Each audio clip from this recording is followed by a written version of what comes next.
ఈ మధ్యకాలంలో నేను ఈ హాస్టల్ వైపు తిరుగుతున్నా అంటే అసలు ఏంది ఏం కథ దీని గురించి తెలుసుకోవాలంటే ఒక టెక్నికల్ ఇష్యూనే ఉంది ఇది. ఆ టెక్నికల్ ఇష్యూ మనం సాల్వ్ చేసుకోకపోతే సీఎం రేవంత్ రెడ్డి వచ్చేనో ఓపెన్ చేయలేడు దాన్ని. అట్లాంటి టెక్నికల్ ఇష్యూ ఒకటి ఉన్నది. దీని మీద ఏమున్నదంటే మామూలుగా ఎవరైతే అధికారులు ఉన్నారో ఆ అధికారులు ఒక 3 హాస్టల్స్ ఇందులో ఉండవాలి బట్టి 3 హాస్టల్స్ పేరుతోటి బయట ప్రైవేట్ బిల్డింగ్లలో హాస్టల్ నడిపిస్తున్నారు. దానివల్ల ఏం జరుగుతుందంటే ఇటు వార్డన్లు అదేవిధంగా నా మాదిరిగా ఉండే కొంతమంది లీడర్లు అనుకునే వాళ్ళందరూ కమిషన్స్ వస్తాయి వాళ్ళకు. నెల hostel private hostel building owner commission ఇస్తుంది వాళ్ళకు. ఏదైతే ఒక నెల రోజుల రెంట్ మొత్తం ఈ వార్డన్లకు కానీ డీడీకి కానీ అట్లాంటి అధికారులకు ఇస్తున్నారు. కాబట్టే ఈ హాస్టల్ సంబంధించిన ఫైల్ కానీ అట్లాంటిది కానీ ముందుకు పోతలేదు. ఇది వాస్తవం. ఇట్లాంటి 100 మంది 1000 మంది ధర్నాలు పెట్టినా హాస్టల్ ప్రాబ్లం సాల్వ్ కాదు. మీరు అవసరం అనుకుంటే ఎక్కడికైనా పోండి, చీఫ్ సెక్రటరీ దగ్గర కూడా పోండి, ఫైల్ ఎక్కడ ఉందంటే అది ఇంజనీర్స్ ఈ హాస్టల్ కూలిపోతుంది అనేది ఒక సర్టిఫికేట్ ఇచ్చింది. హాస్టల్ కూలిపోతుంది అని ఏ అధికారి అయితే కమిషనర్ లెవెల్లో ఉన్న అధికారి సర్టిఫికేట్ ఇచ్చిందో మళ్ళీ వాళ్ళే ఇది బాగుందని ఇవ్వరు. కాబట్టి ఎంతమంది మీలాంటి వాళ్ళు చాలామంది పాపం ధర్నాలు చేసిరు, అక్కడ నిరాహార దీక్షలు చేసిరు, అన్నీ చేసినా కూడా అది వృధా అయిపోయినాయి. ఎందుకంటే మనం అందరం చదువుకున్న వాళ్ళం, ఎంతో అంతో నాలెడ్జ్ ఉన్న వాళ్ళం. కాబట్టి ఆ టెక్నికల్ ఇష్యూ నాట ప్రైవేట్ ఏజెన్సీ ద్వారా మనం పరిష్కరించుకోవచ్చట.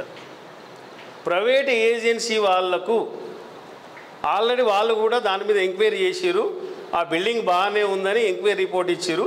కాకపోతే వాళ్ళకి డబ్బులు కట్టాలట. కొంత అమౌంట్ వాళ్ళకి పే చేస్తే వాళ్ళు సర్టిఫికేట్లు ఇస్తారట. ఆ అమౌంట్ పే చేయడానికి ఇప్పుడున్న డీడీ గారు సుముఖంగా లేరు. ఆ డీడీ గారు కనుక ఆ ఫైలు ఇట్లా ఉన్నది, ఈ హాస్టల్ ఇట్లా ఉన్నది, ఈ ఏజెన్సీ వాళ్ళు దీనికి రిపోర్ట్ ఇచ్చిరని దాన్ని సబ్మిట్ చేస్తే 100%. ఎందుకంటే మనకు దయాకరు మన హాస్టల్లో ఉండిపోయిన ఆయన మన మంచి మిత్రుడు, సీఎంకు చాలా దగ్గర ఉండే వ్యక్తి.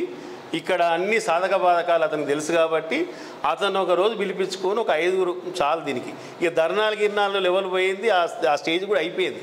అట్లాంటి అవసరం లేదనుకుంటున్నాను నేను. ఎందుకంటే నేను అక్కడ వెళ్ళి చూస్తున్నా, అధికారులే దీన్ని కాకుండా చేస్తున్నారు. దీంట్లో మీకు మళ్ళీ చెప్తున్నా, లక్షల రూపాయల రెంట్లు వస్తున్నాయి వాళ్ళకు.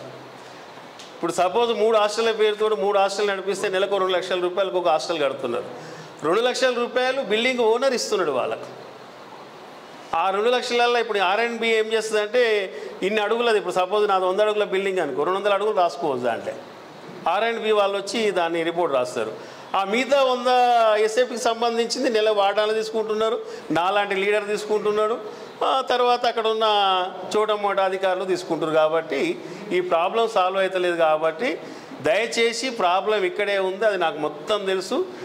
దాని మీద మొత్తం నేను తిరిగినా చూసినా. కాబట్టి ఆ టెక్నికల్ ఇష్యూని మనం చేయగలిగితే చాలది. ఈ ఎన్ని ధర్నాలు చేసినా నా వరకు ఏంటంటే నేను చూసినా కాబట్టి అది వేస్ట్. ఇది నిజము. దీనికి సంబంధించిన టెక్నికల్ ఇష్యూని రేపే ఎవరన్నా, ఇప్పుడు కమిటీ అన్నారు కదా, మూర్తిగా కమిటీ అన్నారు కదా, కమిటీ వేసుకొని ఒక 5 మంది ప్రతినిధులు లేక డీడీని కలవండి. ఆయన గట్టిగా అడిగితే తప్ప వాడు వినే రకం కాదు. మొత్తం తెలిసిన నా కొడుకు అసలు ఏందిరా మీ సంగతి ఏందో చూడమంటే చూస్తారు. ఆల్రెడీ 30 లక్షల రిపేర్ కోసం కూడా 30 లక్షల బడ్జెట్ వచ్చి ఉంది. దానికి ఆల్రెడీ బడ్జెట్ కూడా ఉన్నది. దాంట్లో ఆ 30 లక్షల రూపాయలు పెడితే అది ఏమైనా రిపేర్లు ఉంటే పోతాయి. ప్రైవేట్ ఏజెన్సీలు కూడా బిల్డింగ్ బాగానే ఉంది, కూలిపోదని చెప్తున్నారు. ఇంకొకటి, ఇప్పుడు పెట్టిన హాస్టల్స్ కూడా అది 72లో పోయి 72 లోపల చేసిందంటే 50 సంవత్సరాలు బిల్డింగే కూలిపోద్దా? మరి ఇప్పుడు వాళ్ళు ప్రైవేట్ హాస్టల్స్ నడిపే బిల్డింగ్లు 100 సంవత్సరాలు 70-80 సంవత్సరాల లోపు ఉన్న బిల్డింగ్లలో నడిపిస్తున్నారు. కాబట్టి ఇది అర్థం చేసుకోండి దయచేసి. ఎక్కడ ధర్నాలు పెట్టినా ఎక్కడ చేసినా అది వేస్ట్ అని నేను అనుకుంటున్నా. ఇది నిజమో కాదో కూడా తెలుసుకోండి. ఈ టెక్నికల్ ఇష్యూ మీద ఒక కమిటీ వెళ్ళండి, ప్రాబ్లం సాల్వ్ అవుతుంది.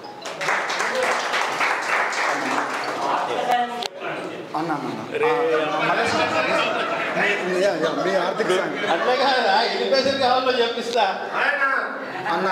సరే, మా అందరి తరఫున మీరు చెప్తే మంచిగా ఉంటుంది. నేను అందరికైనా పెద్ద కాబట్టి 3 10 20,000 ఇస్తాను.